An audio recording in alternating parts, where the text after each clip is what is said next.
Welcome to the next booster session दोस्तों। तो ये सिक्स्थ लेक्चर है बूस्टर सेशन का और अभी तक हमने 5 लेक्चर कंप्लीट कर लिए हैं। आज का जो हमारा टॉपिक है वो है एनालॉग। तो एनालॉग के बहुत सारे क्वेश्चंस हम कम समय में रिवाइज कर लेंगे या मैं समराइज करा दूंगा जो कि AJE एग्जाम के लिए इंपॉर्टेंट है।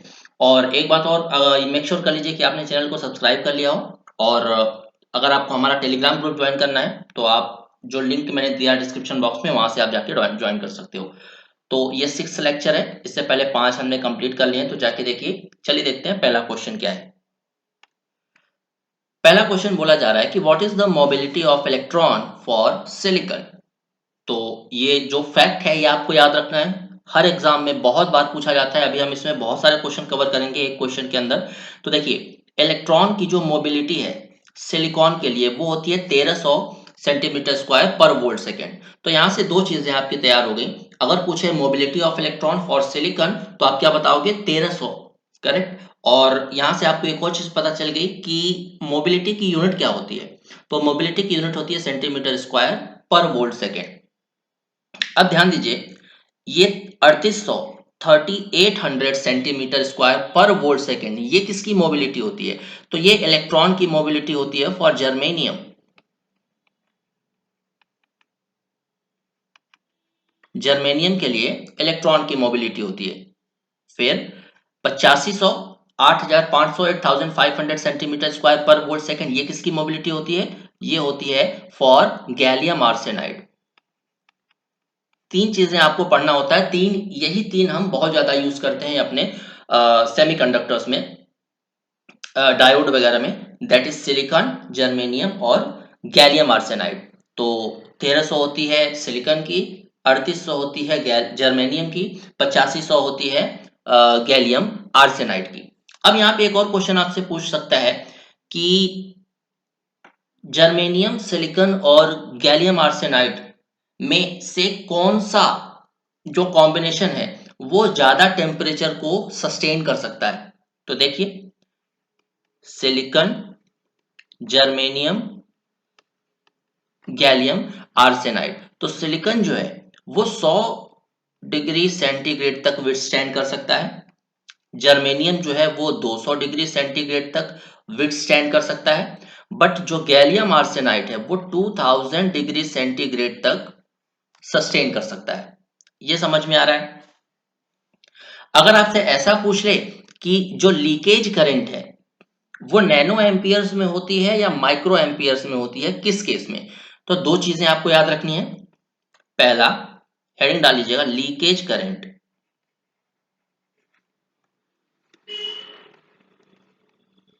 तो अगर हम सिलिकॉन की बात करें तो जो लीकेज करंट होती है वो नैनो एम्पियर्स में होती है। और अगर हम जर्मेनियम की बात करें तो जो लीकेज करंट है वो कितनी होती है? माइक्रो एम्पियर्स में। ये दो चीजें याद रखिएगा, ये सारी फैक्ट्स मैं बता रहा हूं आपको। एक चीज और आपको याद रखना है कि ऐसा अगर आपसे पूछ ले कि जर्मेनियम और सिलिकॉन में से पीक इनवर्स वोल्टेज किसका सबसे ज्यादा होता है, peak inverse voltage rating. Peak inverse voltage rating यानी अगर आप रिवर्स बायस अप्लाई कर रहे हो तो सिलिकॉन का डायोड ज्यादा वोल्टेज झेल सकता है या जर्मेनियम से बना हुआ वोल्टेज डायोड ज्यादा वोल्टेज झेल सकता है? तो अगर हम पीक इनवर्स वोल्टेज रेटिंग की बात करते हैं दोस्तों, जिसे PIV रेटिंग भी बोला जाता है, तो फॉर जर्मेनियम जो PIV रेटिंग होती है वो होती है 400 वोल्ट। सिलिकॉन की जो PIV रेटिंग होती है वो 1000 वोल्ट होती है। मतलब सिलिकॉन रिवर्स में 1000 वोल्टेज तक को झेल सकता है, बट जर्मेनियम सिर्फ 400 वोल्ट तक को। अगर आपको ऐसा पूछ ले कि सिलिकॉन और जर्मेनियम में से कौन सस्ता होता है, तो silicon is cheaper than germanium. Silicon सस्ता होता है as compare to germanium, correct. चलिए देखते हैं नेक्स्ट क्वेश्चन हमारे पास क्या दिया गया है। Capacitance of a PN junction depends on. तो देखिए, जब हम पीएन जंक्शन डायोड की बात करते हैं तो हमेशा हमें दो तरह की कंडीशन याद रखनी है, एक फॉरवर्ड बायस कंडीशन और एक रिवर्स बायस कंडीशन। तो फॉरवर्ड बायस कंडीशन में हमें दूसरा कैपेसिटेंस मिलता है, रिवर्स बायस कंडीशन में हमें दूसरा कैपेसिटेंस मिलता है। मतलब एक पीएन जंक्शन दो कंडीशन पे ऑपरेट कर सकता है, एक फॉरवर्ड बायस, दूसरा रिवर्स बायस। तो फॉरवर्ड बायस के केस में जो कैपेसिटेंस हमें देखने को मिलता है उसे क्या बोला जाता है? Transition capacitance. Sorry, reverse bias के केस में जो भी हमें कैपेसिटेंस देखने को मिलता है उसे बोला जाता है ट्रांजिशन कैपेसिटेंस। ये मैं डिटेल में करवा चुका हूं एनालॉग का जो लेक्चर है। ट्रांजिशन कैपेसिटेंस जिसे सीटी से रिप्रेजेंट करते हैं। और फॉरवर्ड बायस के केस में जो भी कैपेसिटेंस हमें मिलता है उसे बोला जाता है डिफ्यूजन कैपेसिटेंस, और इसी को स्टोरेज कैपेसिटेंस भी बोलते हैं। Storage capacitance. तो या तो आप इसे सीडी से रिप्रेजेंट कर दो, दैट इज डिफ्यूजन कैपेसिटेंस, या सी एस से रिप्रेजेंट कर दो, दैट इज स्टोरेज कैपेसिटेंस। ये क्लियर हुआ? अब अगर आपसे पूछ ले कि जो डिफ्यूजन कैपेसिटेंस है वो किस किस चीज पे डिपेंड करता है, तो जो डिफ्यूजन कैपेसिटेंस का फॉर्मूला मैंने आपको लिखवाया था, जब आप अगर लेक्चर देखोगे एनालॉग का, तो वो क्या था? टाउ आई एटा वीटी। जहां पे टाउ क्या था? टाउ क्या था? Life time of minority carriers. Life time of minority carriers. I क्या था? Diode current.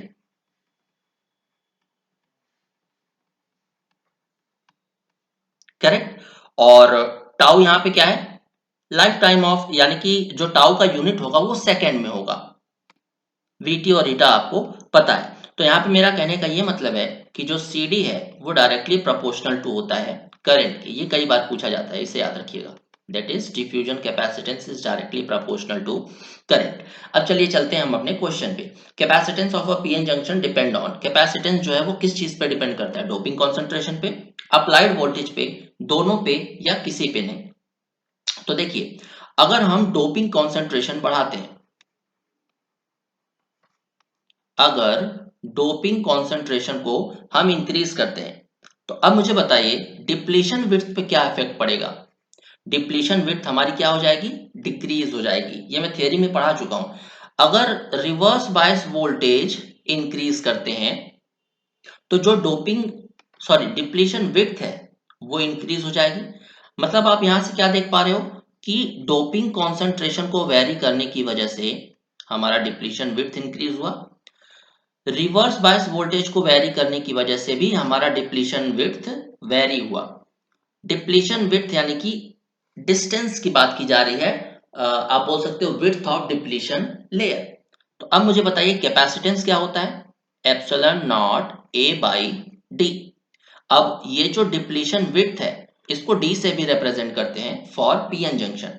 तो यहाँ पे अगर डी वेरी हो रहा है यानी कि विड्थ ऑफ डिप्लीशन लेयर, तो कैपेसिटेंस भी वेरी होगा। मतलब इस पे भी डिपेंड कर रहा है डोपिंग कॉन्सेंट्रेशन पे, दैट इज अप्लाइड वोल्टेज पे भी डिपेंड कर रहा है। So option C both will be the right answer. चलिए देखते हैं नेक्स्ट क्वेश्चन क्या दिया गया है। नेक्स्ट क्वेश्चन क्या दिया गया है दोस्तों? इन अ जेनर डायोड, आपसे बोला जा रहा है कि जेनर डायोड के केस में पी और एन रीजन, आप जानते हो Zener diode P type semiconductor और एन टाइप सेमीकंडक्टर को जोड़ने से बनता है, जैसा कि हमारा डायोड। तो पूछा जा रहा है कि पी रीजन एन रीजन में से कौन सा हाईली डोप्ड होगा, कौन सा लाइटली डोप्ड होगा? तो देखिए, अगर हम नॉर्मल पीएन जंक्शन की बात करें, नॉर्मल पीएन जंक्शन की, तो ये पी है टाइप सेमीकंडक्टर और ये एन टाइप सेमीकंडक्टर है। इसे हम क्या बोल देंगे? Diode, normal diode. बट अगर इसी को हम इस तरह से लिख दें तो पी प्लस एन प्लस, तो ये हो जाएगा जीनर डायोड। अब हमने बस क्या किया, P को P प्लस से रिप्लेस कर दिया, N को N प्लस से रिप्रेजेंट कर दिया, तो ये प्लस क्या रिप्रेजेंट करता है हमें? प्लस रिप्रेजेंट करता है हाई डोपिंग, राइट। इसीलिए जेनर डायोड में पी रीजन और एन रीजन दोनों हाईली डोप्ड होते हैं। तो अगर आपसे कोई पूछे कि डिफरेंस बताइए, तो अगर किसी भी डायोड के पीएन जंक्शन को आप हाईली डोप्ड कर देते हो तो वो जेनर डायोड की तरह काम करने लग जाता है। अब एक चीज मुझे बताइए, दो चीजें आपने पढ़ा होगा, एक जेनर डायोड से रिलेटेड है जेनर ब्रेकडाउन, जेनर ब्रेकडाउन। तो अगर आपसे पूछे कि जेनर ब्रेकडाउन किस चीज से रिलेटेड है, फॉरवर्ड बायसिंग से या रिवर्स बायसिंग से, तो ये रिवर्स बायसिंग से रिलेटेड है। दूसरा आपसे क्वेश्चन अगर पूछे कि Zener breakdown highly doped PN junction में होता है या लाइटली डोप्ड पीएन जंक्शन में, तो जेनर डायोड होता है हाईली डोप्ड पीएन जंक्शन में, हाईली डोप्ड पीएन जंक्शन। अब एक चीज अगर आपसे पूछ ले कि जो जीनर ब्रेकडाउन है वो पॉजिटिव टेम्परेचर कोएफिशिएंट को रिप्रेजेंट करता है या नेगेटिव टेम्परेचर कोएफिशिएंट को रिप्रेजेंट करता है, तो ये मैं थ्योरी क्लास में अपने पढ़ा चुका हूं। अब मुझे बताइए, मैं यहाँ से एक हिंट देता हूं आपको, ये मुझे कमेंट बॉक्स में कमेंट करके बताइएगा कि जेनर ब्रेकडाउन का वोल्टेज डिक्रीज होता है टेम्परेचर के साथ, मतलब as we increase temperature Zener breakdown voltage decreases. इसका मतलब क्या है कि अगर पहले जो जीनर ब्रेकडाउन है वो 5 वोल्ट पे हो रहा था, तो टेम्परेचर इंक्रीज करने के बाद जो जीनर ब्रेकडाउन है वो 4 वोल्ट पे ही हो जाएगा। मतलब ब्रेकडाउन का जो वोल्टेज है वो डिक्रीज हो जाता है टेम्परेचर के बढ़ने के साथ। टेम्परेचर अगर आपने और बढ़ाया तो हो सकता है कि ये 3 वोल्ट पे ही ब्रेकडाउन होना शुरू हो जाए। तो आप यहाँ से आप मुझे बता सकते हो कि इस पॉइंट के थ्रू आप क्या अंदाजा लगा सकते हो कि ये पॉजिटिव टेम्परेचर कोएफिशिएंट है या नेगेटिव टेम्परेचर कोएफिशिएंट है, मुझे कमेंट करके बताइए। सिमिलरली एक होता है एवलांचे ब्रेकडाउन। तो एवलांचे ब्रेकडाउन हमेशा लाइटली डोप्ड पीएन जंक्शन में होता है, याद रखिएगा। जिनर ब्रेकडाउन हमेशा हाईली डोप्ड पीएन जंक्शन के केस में होता है। चलिए देखते हैं नेक्स्ट क्वेश्चन क्या है। नेक्स्ट क्वेश्चन है, which of the following has high input impedance, BJT या एफईटी।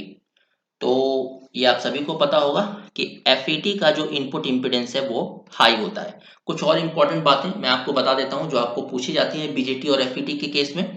तो अगर आपसे पूछा जाए कि कौन सा करंट कंट्रोल डिवाइस है, कौन सा वोल्टेज कंट्रोल, तो जो बीजेटी है वो करंट कंट्रोल है, जो एफईटी है वो वोल्टेज कंट्रोल है। ये चीज क्लियर हुई।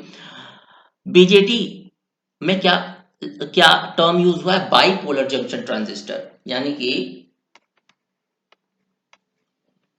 बीजेटी में जो करंट का कंडक्शन होगा वो दोनों की वजह से होगा, बोथ इलेक्ट्रॉन एंड होल्स, क्योंकि यहाँ पे बाइपोलर जंक्शन ट्रांजिस्टर है। और एफईटी में मुझे आप लोग कमेंट करके बताइए कि जो एफईटी के केस में जो कंडक्शन होता है वो किसकी वजह से होता है, दोनों की वजह से होता है, सिर्फ इलेक्ट्रॉन की वजह से, सिर्फ होल्स की वजह से, ये आप मुझे कमेंट करके बताइए। अगर आपसे पूछ ले कि बीजेटी और एफईटी में से फास्टर ऑपरेशन कौन प्रोवाइड करता है, तो BJT is faster than FET, BJT is faster than FET, correct. और अगर आपसे पूछ ले कि बीजेटी और एफईटी में से ज्यादा टेम्परेचर स्टेबल कौन है, तो FET is more temperature stable, FET is more temperature stable. और अगर आपसे पूछ ले कि जो वोल्टेज गेन होता है या पावर डिसिपेशन की बात कर लेते हैं पहले, पावर डिसिपेशन किसमें ज्यादा होता है, बीजेटी में या एफईटी में, तो हमेशा बीजेटी में पावर डिसिपेशन ज्यादा होता है, means the power dissipation of FET is less, power dissipation of FET is less, इसकी थ्योरी मैं आई थिंक पढ़ा चुका हूँ। नहीं, मैं पढ़ाया नहीं है मैंने। बीजेटी तक हमने स्टार्ट कर दिया था, उसको आगे हम कंटिन्यू करेंगे। जो गेट एससी का लेक्चर है उसमें हम डिटेल में देखते हैं हर चीज का रीजन के साथ। अब एक चीज अगर आपसे पूछ ले कि बीजेटी और एफईटी में से कौन सा डिजिटल सर्किट्स के साथ ज्यादा यूज किया जाता है, तो एफईटी को डिजिटल सर्किट्स के साथ ज्यादा यूज किया जाता है। और एफईटी एक यूनिपोलर डिवाइस है। यूनिपोलर डिवाइस का मतलब क्या होता है? मतलब इसमें जो कंडक्शन होगा या तो इलेक्ट्रॉन की वजह से होगा या तो होल की वजह से होगा, दोनों की वजह से नहीं होगा क्योंकि ये यूनिपोलर है। वहीं बीजेटी बाइपोलर है, इसमें जो कंडक्शन है दोनों इलेक्ट्रॉन और होल्स के साथ होगा, राइट। यानी कि यहां से अगर आपसे कोई पूछे कि एफईटी के केस में जो करंट कंडक्शन होगा वो यूनिपोलर होगा, यानी कि या तो इलेक्ट्रॉन या तो होल, तो कैसे डिसाइड करेंगे क्या होना चाहिए? तो ये मेजॉरिटी कैरियर की वजह से, मेजॉरिटी कैरियर, यानी कि अगर इलेक्ट्रॉन मेजॉरिटी में है तो जो करंट कंडक्शन होगा वो इलेक्ट्रॉन की वजह से होगा, होल्स मेजॉरिटी में है तो जो करंट कंडक्शन होगा वो होल की वजह से होगा। चलिए देखते हैं नेक्स्ट क्वेश्चन। तो जो नेक्स्ट स्लाइड है हमारी वो है comparison table for rectifier circuit. मैंने बना दिया है ताकि एक ही जगह आपका सारा जो छोटा छोटा चीजें हैं वो समराइज हो जाए। तो पहला है हाफ वेव रेक्टिफायर, दूसरा है सेंटर टैप्ड रेक्टिफायर, तीसरा है ब्रिज रेक्टिफायर और चौथा है three phase full wave rectifier. तो number of diodes half wave rectifier में एक ही यूज होता है, सेंटर टैप के केस में दो, ब्रिज के केस में चार और थ्री फेज फुल वेव के केस में 6 डायोड्स हम यूज करते हैं।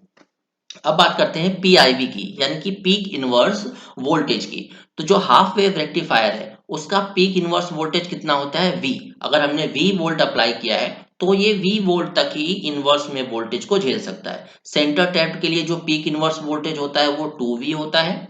ब्रिज के लिए भी जो पीक इनवर्स वोल्टेज है वो V होता है। थ्री फेज फुल वेव के लिए भी जो पीआईवी है वो V होता है। तो हमेशा याद रखिए जो सेंटर टैप्ड रेक्टिफायर सर्किट्स होते हैं, centre tapped full wave rectifier से बोलते हैं, तो वही सिर्फ डबल वोल्टेज की रेटिंग इनवर्स में झेल सकता है, यानी कि इसकी पीआईवी रेटिंग होती है 2। अब बात करते हैं नो लोड डीसी आउटपुट की, थर्ड पॉइंट। तो जो नो लोड डीसी आउटपुट है वो हाफ वेव रेक्टिफायर का होता है वीएम बाई पाई और सेंटर टैप्ड का होता है 2 Vm बाई पाई। ब्रिज का भी होता है 2 Vm by pi, but three phase full wave rectifier का कितना होता है? 3 Vm बाई पाई। सही है, समझ में आ रहा है। अब हम बात करते हैं रिपल फैक्टर की। तो ये बहुत इंपॉर्टेंट है, इसमें आप स्टार मार्क लगा लीजिए। बहुत सारे एग्जाम में पूछा जाता है रिपल फैक्टर, तो ये आपको याद होना चाहिए। मैं सॉल्व करवाऊंगा जब पावर इलेक्ट्रॉनिक्स पढ़वाऊंगा कि रिपल फैक्टर कैसे निकालते हैं। अभी के लिए आपको याद रखना होगा अगर नहीं पता है तो।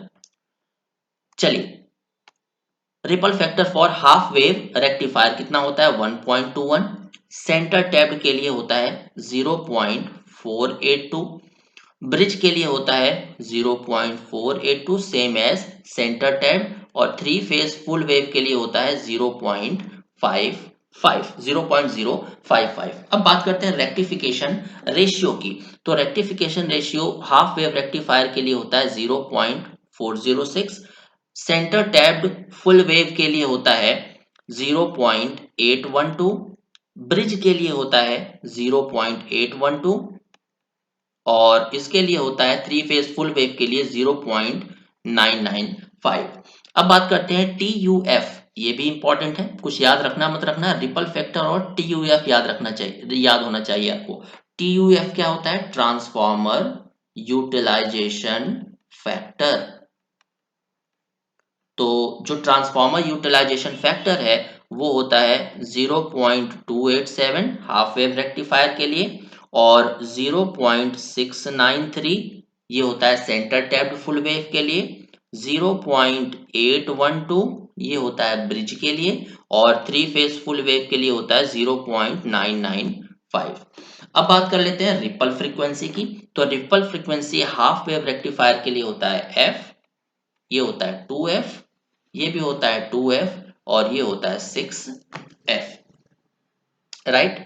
तो रिपल फ्रीक्वेंसी जितना ज्यादा होगा रिपल उतना ही कम होगा, ये आपको याद होना चाहिए।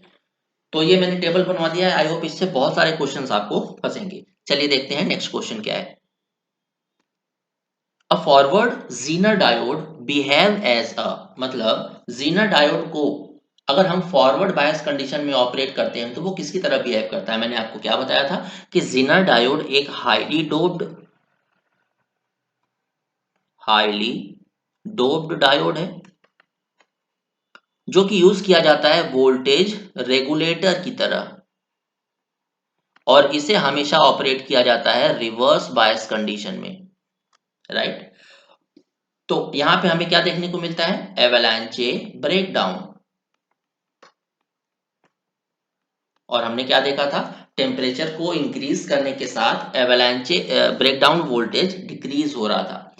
तो यहाँ पे बोला जा रहा है कि चलिए ठीक है, रेक्टिफायर इसे हम रिवर्स बायस कंडीशन में ऑपरेट कर रहे हैं, बट क्या होगा अगर जीनर डायोड को हम फॉरवर्ड डायरेक्शन में फॉरवर्ड बायस कंडीशन पे ऑपरेट करें, तो ये किसकी तरह बिहेव करेगा, तो ये ऑर्डिनरी डायोड की तरह बिहेव करता है, नॉर्मल पीएन जंक्शन डायोड की तरह बिहेव करेगा इन फॉरवर्ड बायस कंडीशन, इसीलिए हम इसे सिर्फ रिवर्स में यूज करते हैं।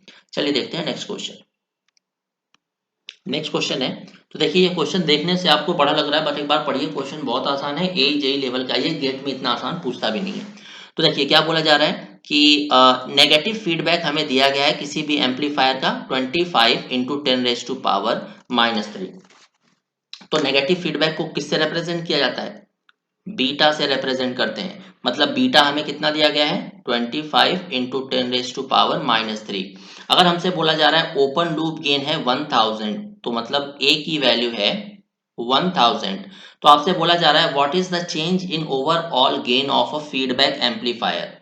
तो हमें फीडबैक एम्पलीफायर का गेन पूछा गया है, मतलब गेन ऑफ फीडबैक हम ए एफ से रिप्रेजेंट करते हैं। आगे क्या बोला जा रहा है, if the gain of internal amplifier is reduced by 20%। तो हम जानते हैं फीडबैक गेन का फॉर्मूला क्या होता है, फीडबैक गेन का फॉर्मूला होता है gain without feedback that is a divided by 1 plus beta A. अब हमें सब कुछ पता है, बट यहाँ पे एक मिस्टेक आप मत कर देना, सीधे ए की वैल्यू 1000 मत रख देना, क्योंकि बोला जा रहा है कि इंटरनल एम्पलीफायर का जो गेन है वो 20% हमने कम कर दिया है। तो पहले 1000 था, तो इसका 20% हमने कम कर दिया, मतलब 20% तक कम कर दिया, तो ये हो गया 200। तो 1000 में से हमने 200 कम कर दिया, तो अब हमारा गेन कितना बचा, 800। तो मतलब ए की वैल्यू अब हम 800 रखेंगे, ना कि 1000। तो 800 1 प्लस बीटा कितना दिया गया है, 2.5 इंटू 10⁻³ फिर से ए हमें दिया गया है 800। तो फीडबैक के साथ गेन ए एफ क्या हो जाएगा, 266.7।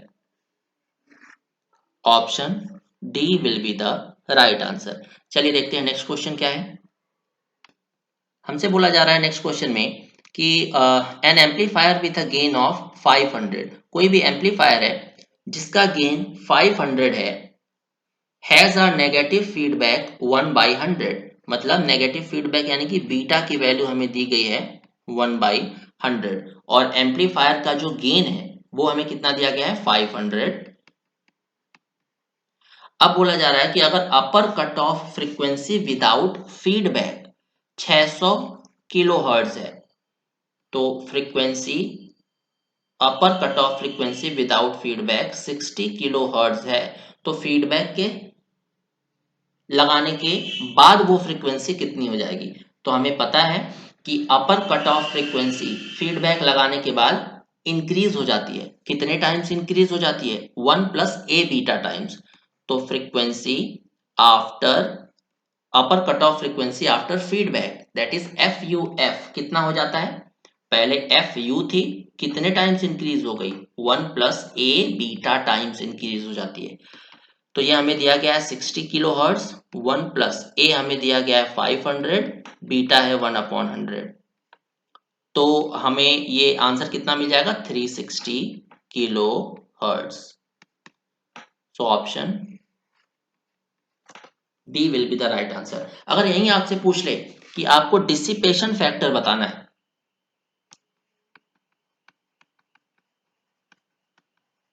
डिसिपेशन फैक्टर, तो डिसिपेशन फैक्टर को हम रिप्रेजेंट करते हैं 1 प्लस ए बीटा से। 1 प्लस ए हमारा 500 है, बीटा है 1/100, तो ये आ जाएगा 6। डिसिपेशन फैक्टर आ गया 6। चलिए देखते हैं नेक्स्ट क्वेश्चन क्या है।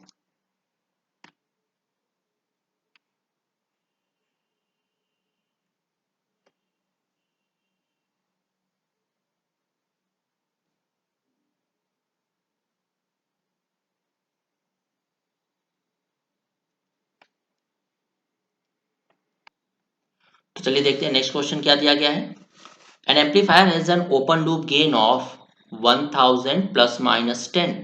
मतलब ओपन लूप गेन हमें दिया गया है 1000 प्लस माइनस 10, यानी कि गेन है हमारा 1000 और ये प्लस माइनस 10 क्या है, चेंज, तो दैट इज डी ए हमें दे दिया गया है 10। साथ में बोला जा रहा है कि अगर हम नेगेटिव फीडबैक प्रोवाइड कर देते हैं तो जो गेन है वो 0.1% चेंज होता है। मतलब change in gain after feedback with respect to A F, यानी कि फीडबैक के बाद वाला गेन, ये हमें दिया गया है 0.1 डिवाइडेड बाई 100, यानी कि 0.1%। बाद में बोला जा रहा है what is the amount of feedback beta, मतलब बीटा की वैल्यू हमें निकालनी है, यानी कि अमाउंट ऑफ फीडबैक हमें निकालना है। तो इसे कैसे निकालेंगे, फॉर्मूला क्या होता है, D A F upon A F is equal to D A upon A 1/1 plus A beta. तो D A F upon A F है 0.1 डिवाइडेड बाई 100, डी ए है 10, ए है 1000, 1/1 प्लस ए है 1000 बीटा। सिर्फ बीटा बचा निकालने को, तो बीटा आपका आ जाएगा यहाँ से 9 divided by 1000। So option C will be the right answer. देखिए अगर आप सोच रहे हो कि ये फॉर्मूला याद करना कठिन है, तो आपको मैं बता देता हूँ ये फॉर्मूला कहाँ से आया है। आपको पता है कि फीडबैक यूज करने के बाद जो गेन है वो रिड्यूस हो जाता है, तो हम उसे रिप्रेजेंट करते हैं feedback, gain after feedback is equal to open loop gain upon 1 plus A beta. यानी कि जो गेन है फीडबैक यूज करने के बाद वो 1 प्लस ए बीटा टाइम से रिड्यूस हो चुका है। हमने क्या किया है इस फॉर्मूले में, फीडबैक वाले गेन को चेंज के साथ शो कर दिया है, that is D A F I A F, और ओपन लूप वाले गेन को दैट इज ए को भी हमने चेंज के साथ रिप्रेजेंट कर दिया है D A by A. Clear, और कुछ भी आपको यहाँ पे अलग से नहीं किया गया है। तो ये आपको याद हो गया। एक और चीज यहाँ पे मैं आपको रिवाइज करवा देता हूँ कि अगर आपको शंट की टोपोलॉजी पूछता है तो चार तरह के, सॉरी, अगर आपको फीडबैक की टोपोलॉजी पूछता है तो चार तरह के फीडबैक आपको पढ़ने हैं, voltage series, current series, voltage shunt, current shunt.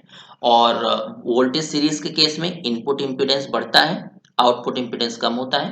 Current series के केस में इनपुट इम्पीडेंस बढ़ता है, आउटपुट इम्पीडेंस भी बढ़ता है। वोल्टेज शंट के केस में दोनों कम होते हैं। करंट शंट के केस में इनपुट कम होता है, आउटपुट इम्पीडेंस बढ़ता है। अब क्वेश्चन में ध्यान से पढ़ लीजिएगा कि क्या हमसे पूछा जा रहा है। क्वेश्चन में पूछा जा रहा है कि input impedance is reduced, input impedance कम हो रहा है, आउटपुट इम्पीडेंस इंक्रीज हो रहा है। तो यहाँ पे कम हो रहा है, ये इंक्रीज हो रहा है, मतलब ये किस टाइप का फीडबैक है, करंट शंट फीडबैक। तो आई होप आज का जो सेशन है वो आपको पसंद आया होगा। काफी सारे जो टॉपिक्स हैं वो मैंने समराइज कर दिए हैं। ये टेबल आपको याद रखनी है, बहुत सारे क्वेश्चंस इससे डायरेक्टली एग्जाम में पूछ लिए जाते हैं, राइट। तो अभी ये जो हमारा सेशन है दैट इज बूस्टर सेशन, इसको ज्यादा से ज्यादा आप लोग शेयर करिए, ज्यादा से ज्यादा बच्चों तक पहुंचना चाहिए ये सेशन, ताकि उनको भी बेनिफिट मिले कुछ। और ये सेशन हमारा चलता रहेगा कंटिन्यू। तो चलिए मिलते हैं कल के लेक्चर में। कल भी हम कुछ इंपॉर्टेंट कॉन्सेप्ट डिस्कस करेंगे। और ये जो लेक्चर है वो याद रखिएगा, ए और जेई एग्जामिनेशन के लिए है, गेट के लिए नहीं है। बट अगर आप एक बार फॉर्मूले रिवाइज करना चाहते हो या जो कॉन्सेप्ट है वो रिवाइज करना चाहते हो तो आप इस सीरीज को देख सकते हो। दूसरी बात ये है कि इस सीरीज का जो इम्पोर्टेंस है वो ये है कि आप कॉपी, अपना नोट्स जो है वो हर जगह तो नहीं ले जा सकते हो। तो आप कहीं पे भी मेट्रो में जा रहे हो, बस में जा रहे हो या कहीं पे भी ट्रैवल कर रहे हो, एग्जाम सेंटर तक जा रहे हो, तो ये सीरीज यूज करके 2 क्रॉस की स्पीड पे डबल स्पीड करके आप एक बार फटाफट रिवाइज कर सकते हो कॉन्सेप्ट, अगर आपको रिवाइज करना है, राइट। तो चलिए मिलते हैं नेक्स्ट लेक्चर में। Thank you very much.